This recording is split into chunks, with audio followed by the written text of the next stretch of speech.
जय श्री राधे राधे दोस्तों, आप सभी का आपके अपने YouTube चैनल अध्यात्म भक्ति में बहुत बहुत स्वागत है। आइए आज आप सब सुनेंगे वैशाख मास महात्म्य में 17वें अध्याय की कथा। अब तक यदि आपने पिछले अध्यायों की कथा का श्रवण नहीं किया हो तो चैनल पर वीडियो अपलोड है, आप वहां से पिछले अध्यायों की कथा का श्रवण भी कर सकते हैं।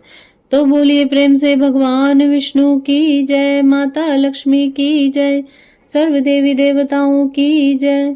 श्रुति कीर्ति बोले, हे मुनीश्वर, मैंने वैशाख के फलदायक सब धर्म सुने, परंतु सुनते सुनते अभी मेरी तृप्ति नहीं होती है। अतएव भुक्ति मुक्ति के दाता विष्णु भगवान को प्रसन्न करने वाले दिव्य धर्मों का वर्णन करिए। राजा के इन वचनों को सुन अति प्रसन्न हो श्रुतदेव जी बोले, हे राजन, मैं पाप को नष्ट करने वाली एक कथा फिर कहता हूँ, तू चित्त लगाकर सुन। यह वैशाख के धर्म संबंधी मुनियों द्वारा प्रसिद्ध है। पापन तीर पर एक शंख नाम का महायशस्वी ब्राह्मण सिंह के बृहस्पति में गोदावरी नदी के किनारे आया और भीमरथी के पार कंटक युक्त और पहाड़ी के वन में गया, जहाँ न कोई मनुष्य था न जल ही था। ऐसे वैशाख के ताप से कठिन मध्याह्न के समय वह ब्राह्मण वृक्ष की छाया में बैठ गया। उसी समय एक दुराचारी व्याध धनुष लेकर आया। उसने सूर्य के समान चमकते हुए कुंडल पहने हुए ब्राह्मण को देखकर बांध लिया और उसके कुंडल, जूता, छत्र, रुद्राक्ष की माला, कमंडल सब छीन लिए और फिर छोड़ दिया।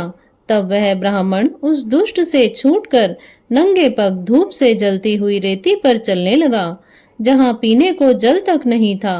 पांव जलने से बहुत व्याकुल हो बैठकर हाय हाय करने लगा, जिसको सुनकर वह व्याध शीघ्र ही उसके पास गया और मुनि को दुखी और व्याकुल देखकर उसके हृदय में दया उत्पन्न हुई और सोचने लगा कि उसके नए जूते तो मैंने ले ही लिए हैं। अतः उसने उस ब्राह्मण को, जिसके पांव धूप से जल रहे थे, अपनी पुरानी जूती दे दी। उन जूतों को लेकर ब्राह्मण अत्यंत सुखी हो व्याध को आशीर्वाद देने लगा कि तू सुखी हो, तूने वैशाख में जो यह दान दिया है, इससे तेरे पुण्य उदय हो आए हैं, जिसके प्रभाव से विष्णु भगवान भी प्रसन्न हो जाते हैं।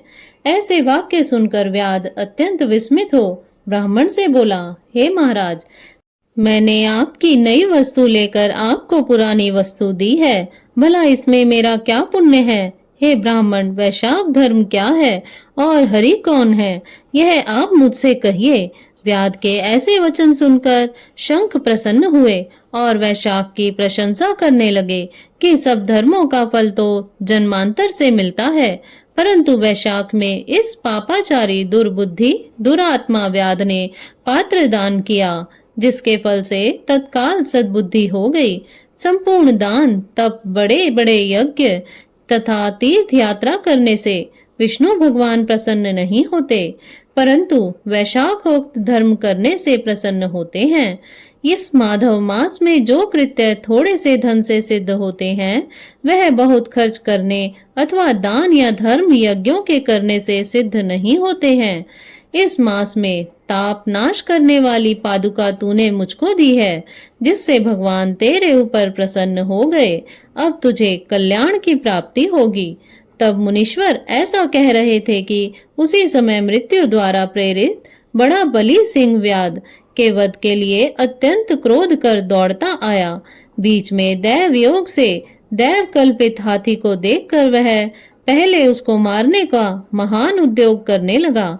उस वन में उन दोनों सिंह और हाथियों का ऐसा संग्राम हुआ कि दोनों थक कर गिर पड़े और दोनों एक दूसरे को देखते पड़े रहे। और इधर जो कथा मुनीश्वर ने व्याध को सुनाई, दैवयोग से उन दोनों ने भी वही कथा सुन ली, जिसके सुनने से इनके शरीर निर्मल हो गए और सब पापों से छूट तत्काल पशु योनि त्याग कर स्वर्ग जाने को तैयार हुए। वे दोनों सिर झुका हाथ जोड़े खड़े रहे। फिर धर्मोपदेशक मुनीश्वर मार्ग में व्याध के निमित्त उन्हें देख विस्मित हो पूछने लगा, तुम कौन हो? तुम्हारा जन्म दुष्ट योनि में क्यों हुआ? अकारण ही वन में एक दूसरे को मारने को क्यों उद्यत हुए? तुम्हारी मृत्यु कैसे हुई? हे निष्पापों, सब कथा विस्तार पूर्वक मुझसे कहो। मुनि के ऐसा कहने पर वे कहने लगे, मतंग मुनि के दंतिल और कोलाहल 2 पुत्र हुए। शाप दोष से उनके ये नाम हुए। एक दिन हमसे हमारे पिता मतंग ब्रह्म ऋषि संपूर्ण धर्मों के जानने वाले कहने लगे, हे पुत्रों, मधुसूदन भगवान के प्रिय मास में वैशाखोक्त धर्मों को करो, जिससे संसार बंधन की निवृत्ति हो। परंतु दुर्बुद्धि से हमारी समझ में कुछ नहीं आया और पिता के वाक्य सुनकर मुझ दंतिल को अत्यंत क्रोध आया और कोलाहल मदोन्मत्त हो गया। तब धर्म की लालसा वाले हमारे पिता ने क्रोधित हो श्राप दे दिया, हे दंतिल, अपने क्रोध के कारण तू सिंह होगा और मदोन्मत्त कोलाहल हाथी होगा। तब हम बहुत दुखी होकर शाप निवृत्ति के लिए प्रार्थना करने लगे। तब पिता ने मोक्ष का उपाय बताया कि तुम दोनों पशु योनि पाकर थोड़े दिन पीछे एक दूसरे को मारने को उद्यत हो जाओगे। उसी समय व्याध और शंख के वैशाख धर्म विषयक संवाद दैव योग से तुम्हारे कानों में जाएंगे।